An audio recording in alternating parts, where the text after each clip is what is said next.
कि बादल बादल को अगर हम परिभाषित करें, है ना, कि बादल किसे कहते हैं, कि धरातल सबसे ऊंचाई पे ये देखो, ये बिंदी बिंदी कोई सा बिंदु बिंदु सब है, ये क्या है, ये हम मान लेते हैं क्या है कि हिमकण है, या फिर इसी को हम लोग क्या बोलते हैं, जलवाष्प के कण है, जलवाष्प के कण है ना।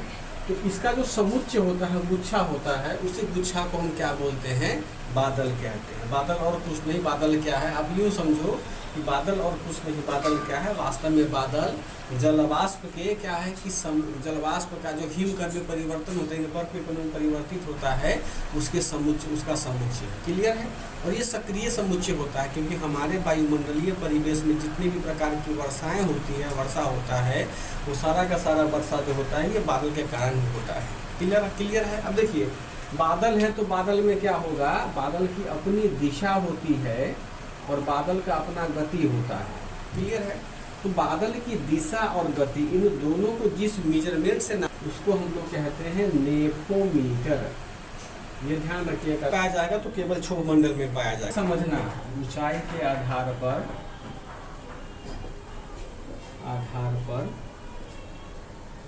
बादलों के प्रकार। ठीक।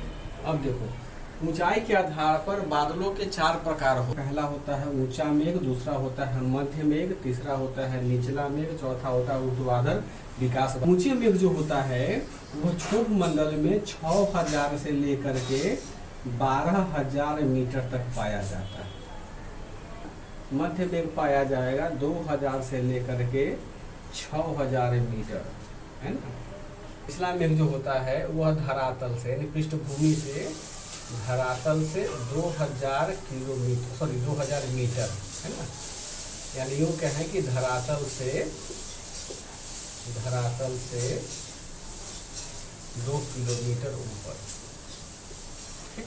अच्छा, अब जो ऊर्ध्वाधर विकास वाले मेघ होते हैं, इस मेघ का निर्माण जो क्षोभ मंडलीय सीमा होती है, उन क्षोभ मंडलीय सीमाओं में कहीं भी हो सकता है। अगर हम मानचित्र से देखने का प्रयास करें, यह हमारा क्या हो जाएगा, यह हमारा भूपृष्ठीय भाग है। अब देखो, हमने बताया था आपको, यह कौन सा मंडल हो जाएगा, यह 18 किलोमीटर हो जाएगा, यह 8 किलोमीटर हो जाएगा। ये हमारा कौन सा मंडल हो जाएगा, नितार, ये हो जाएगा हमारा क्षोभ मंडल। क्लियर है। देखिए, अब ये बताओ, ये हमारा कौन सा पार्ट है, ये हमारा भूपृष्ठ भाग है।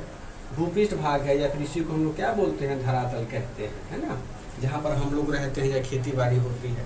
अब यहाँ समझो, जो ऊंचे वाला मेघ होगा, वह ऊंचा मेघ कहाँ होगा, 6000 मीटर से 12000 मीटर के बीच में, यानी 6 से 12 किलोमीटर के बीच में। देखो, तो यही ना, हम मान लेते हैं 6 से 12 हो जाएगा, यानी ऊंचा मेघ जो होगा इस वाले एरिया में पाया जाएगा, है ना। ये कौन सा हिस्सा हो जाएगा हमारा, ऊंचे मेघ। ठीक। अच्छा, मध्य मेघ कहाँ पाया जाएगा, पल्लवी हो क्लास में। मध्य मेघ जो हमारा पाया जाएगा वो 2000 से 6000 के बीच में। तो देखिए, 2000 में 0 किलोमीटर और 0 किलोमीटर। ठीक।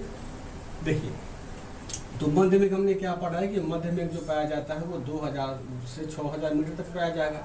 तो यह वाला जो हिस्सा हो जाएगा हमारा, है ना, यह कौन सा हिस्सा हो जाएगा हमारा, मध्य मेघ। क्लियर है। और नीचे हमारा हो जाएगा धरातल से जो लगा हुआ हो, यानी यह हमारा क्या हो जाएगा, यह हमारा निचला मेघ हो जाएगा। क्लियर है। अब देखो, चौथा प्रकार क्या है कि लिखा है हमने कि ऊर्ध्वाधर विकास वाले मेघ है। यानी देखिए, ऊर्ध्वाधर का मतलब क्या हुआ, खड़ा। क्लियर है। क्षति मतलब होता है सोया हुआ। तो कुछ ऐसे बादल होते हैं कि जिनका विकास किसी भी मंडल में बिल्कुल लंबवत रूप में होता है, कहीं भी हो सकता है, वो किसी भी परत में हो सकता है, मध्य परत में या फिर ऊंचे परत में। इस प्रकार के जो मेघ होते हैं, इसको हम लोग कैसा बोलते हैं, ऊर्ध्वाधर विकास वाले मेघ, विकास वाले मेघ। इनका हमारे वायुमंडलीय या ये जो वर्षा का क्रिया होता है, उस क्रिया में ज़्यादा महत्वपूर्ण योगदान नहीं होता है, परंतु इनका विकास होता है क्षोभ मंडल में। और जब ये किसी प्रकार से वर्षा होती है, चाहे ऊंचे मेघ के कारण हमारे धरातल पर वर्षा हो या मध्य मेघ के कारण या निचले मेघ के कारण, उस स्थिति में क्या होता है कि ये जो ऊर्ध्वाधर मेघ होते हैं, ये भी क्या होता है, उन पानी के बूंदों के साथ नीचे चले जाते हैं। क्लियर है। हम लोगों ने बादल को देखा था ऊंचाई के आधार पर कितने प्रकार के होते हैं। क्लियर है। अब हम देखते हैं स्वरूप के आधार पर, जैसे कि रंग रूप होता है ना, हर व्यक्ति का होता है, उसी प्रकार बादलों का स्वरूप होता है, मतलब उसकी आकृति होती है, आकृति होता है, गुण होता है, उनको सम्मिलित रूप से हम लोग बोलते हैं स्वरूप। क्लियर है? तो अब हम लोग क्या देखते हैं, स्वरूप के आधार पर, स्वरूप के आधार पर बादलों के प्रकार।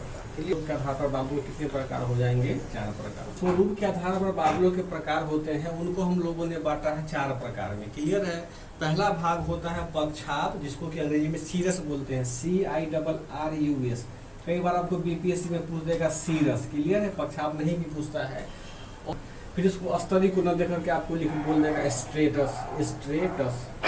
तो दूसरा होता है बर्फकारी में। तो हमारे यहाँ जो बरसात होता है, जो बर्फ का पानी गिरता है, वह वास्तव में इसी कारण से होता है। क्लियर है?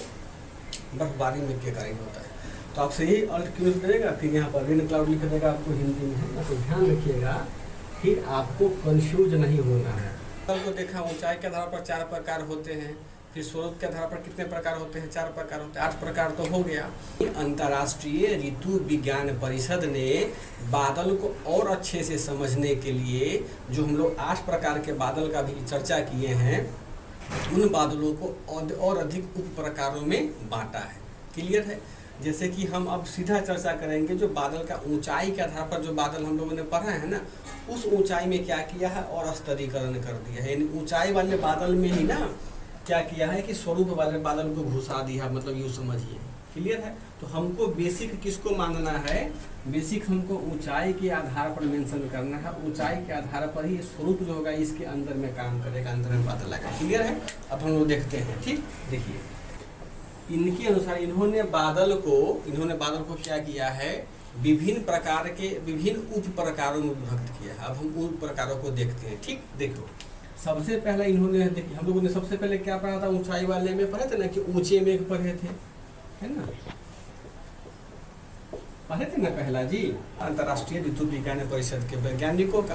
तो उन्होंने क्या किया कि ऊंचाई वाले मेघ, यानी ऊंचाई वाले जितने प्रकार के मेघ होते हैं उनको प्राइमरी माना, प्राथमिक माना, और उसके अंदर किसको इनपुट कर दिया गया, किसको डाल दिया गया? स्वरूप के आधार पर जो बादल का वर्गीकरण था उनको डाल दिया गया। ठीक, देखिए तो उच्च वाले मेघ में ना, इसमें 3 प्रकार के बादल को, यहाँ पर हम अगर एक लिख लें बड़ा सा ना, इसमें क्या किया कि 3 प्रकार के बादल को शामिल किया गया, है ना?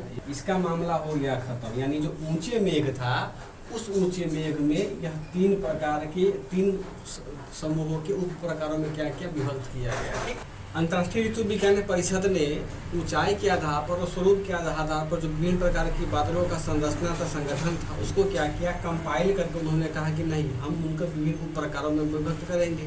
उन्होंने सबसे पहले ऊंचे मेघ को, उसको 3 भागों में बांटा। पहले भाग को कहते हैं पक्षाप में, अंग्रेजी में बोलते हैं सीरस क्लाउड, CIRRUS। सेकेंड वाले को बोलते हैं पक्षाप स्तरीय मेघ, CIRRO, सीरो स्ट्रेटस क्लाउड, STRATUS। यानी देखिए यहाँ पे ऊपर में कैसे इसका क्लाउड का रहा है, यहाँ पर केवल देखिए, यहाँ को हम ध्यान से अच्छे से कि यहाँ तीनों भाग में सीरस कंबाइन है ना, कॉमन है। देखिए सीरस है ना, सीरस है या फिर सीरो के दोनों एक ही है। सेकेंड वाले पोर्शन में ऑल्टो कॉमन है। थर्ड वाले पोर्शन में क्या है कि स्ट्रेटस कॉमन है, स्ट्रेटस है ना, यहाँ भी स्ट्रेटस और यहाँ भी स्ट्रेटस है। और फोर्थ वाले पोर्शन में क्या है कि क्यूमुलस कॉमन है, यहाँ भी क्यूमुलस और यहाँ भी क्यूमुलस है। यानी आपको यह भी ध्यान रखना है कि अब अगर आपको संरचना क्या करें, मिलान करने के लिए दे दे, है ना, जैसे कि होता ना कि बढ़ते क्रम में, तो याद रखिएगा CASCU, है ना, कास्कू याद रखिएगा हमेशा, है ना। सबसे पहले कौन सा बादल आएगा, हमारा सीरस आएगा, तो सबसे ऊपर आएगा, ध्यान रखिएगा। सब पूछेगा आपसे, अगर पूछ देगा कि ऊंचाई के आधार पर बादलों को क्या करे, सही संयोजित करे, तो कैसे लिखिएगा, ये लिखिएगा। सबसे पहले आता है सीरस, है ना, उसके बाद हमारा आता है ऑल्टो गारी सेकेंड नंबर पर, थर्ड नंबर पे हमारा आता है स्ट्रेटो, फोर्थ नंबर पे आता है CU, है ना, मतलब क्यूमुलस। इसको याद रहेगा। अब क्या है कि सेकेंड वाले में जो मध्य मेघ है, मध्य मेघ को उन्होंने 2 भाग में बांटा है, स्तरीय मेघ और दूसरा कपासी मध्य मेघ। स्तरीय मेघ को बोलते हैं ऑल्टो स्ट्रेटस क्लाउड, इसको बोलते हैं ऑल्टो क्यूमुलस क्लाउड। थर्ड वाले को निम्न मेघ है, निम्न मेघ में इसको इसके 3 पार्ट दिए गए हैं। सब पहला को बोलते हैं स्तरीय कपासी मेघ, स्ट्रेटो क्यूमुलस क्लाउड। सेकेंड वाले को बोलते हैं स्तरीय मेघ, स्ट्रेटस क्लाउड। थर्ड वाले को बोलते हैं वर्षा स्तरीय मेघ, निम्बो स्ट्रेटस क्लाउड, है ना। वर्षा इसी से होता है, जहाँ जहाँ वर्षा लगेगा उसी से वर्षा ज़्यादा होता है। आगे फिर देखें, फिर ऊर्ध्वाधर मेघ जो होता है उसको दो भाग में बांटा हुआ है, कपासी मेघ क्यूमुलस क्लाउड और कपासी वर्षी मेघ क्यूमुलस निम्बस क्लाउड। यहाँ ध्यान रखिएगा, इसमें जो ऊंचे मेघ है और जो निम्न मेघ है इनके दो रूप होते हैं, और बाकी मध्य मेघ का और ऊर्ध्वाधर विकास वाले मेघ का दो दो प्रकार होता है। क्लियर है। यहाँ पर समझना क्या है, ध्यान रखिएगा, सबसे ऊंचा मेघ कौन होगा, पक्षाभ मेघ होगा। उसके नीचे कौन सा मेघ है, अस्तर वाला मेघ है, उसके नीचे अस्तरी कपासी मेघ है, उसके नीचे आ जाएगा फिर कपासी वर्षी मेघ आ जाएगा। इसको बस ये फॉर्मूला याद रखना, कास्को ये हमेशा याद रहेगा तो आपको बन जाएगा। अब देखो, अब महत्वपूर्ण खेल यहीं से शुरू होता है कि जितने प्रकार का हमने 10 प्रकार का क्या लिखा है, मेघों का प्रकार लिखा है, बादलों का प्रकार लिखा हुआ है। अब हम सबको क्या करेंगे, विस्तृत रूप से अध्ययन करेंगे, यानी एकाएक ही करके। देखो मेरे पास कितने बादल हो गए, 1 2 3 4 5 6 7 8 और 2 10। यानी अब हम लोग क्या करेंगे, जो भी वर्षा होता है ना, तो उन सब वर्षाओं में इस 10 प्रकार के बादलों का योगदान होता है। तो अब हम क्या करेंगे, इन सभी प्रकार के बादलों का क्या करेंगे, चर्चा करेंगे और पढ़ने का उसको क्या करेंगे, प्रयास करेंगे, जानने का प्रयास करेंगे। अब क्या है कि इन बादलों को जो हमने चर्चा किया है, तो पहले हम देखते हैं कि हमारे वायुमंडल में इसका स्तर कैसा कैसा है। स्तर का मतलब हुआ कि पहले हम इमेज बना करके समझने का प्रयास करते हैं। क्लियर है। देखो ये हमारा कौन सा हिस्सा हो जाएगा, ये जब भी हम चर्चा करेंगे ये हमारा हिस्सा हो जाएगा। नीचे वाला जो पोर्शन होता है वो क्या होता है, ये वाला पोर्शन, ये हमारा धरातल होता है ना। यानी बादल की चर्चा हम लोग कहाँ से शुरू करेंगे, धरातल से, जो हमारी धरती है, पृथ्वी। अब हम इस ऊंचाई लिखो यहाँ पे, है ना, 5000 फीट, यहाँ पर 10,000 फीट, 15,000 फीट, 20,000 फीट, 5 के बाद 10 15 20 25, है ना, 25,000 फीट, 30,000 फीट। देखो तो धरातल के सबसे निचले हिस्से पर क्या होता है, जो बादल होता है वो घना बादल होता है। फोटो बनाएंगे सब लोग, है ना, और लिखेंगे कपासी स्तरी बनाए ना, ये घना बादल का है।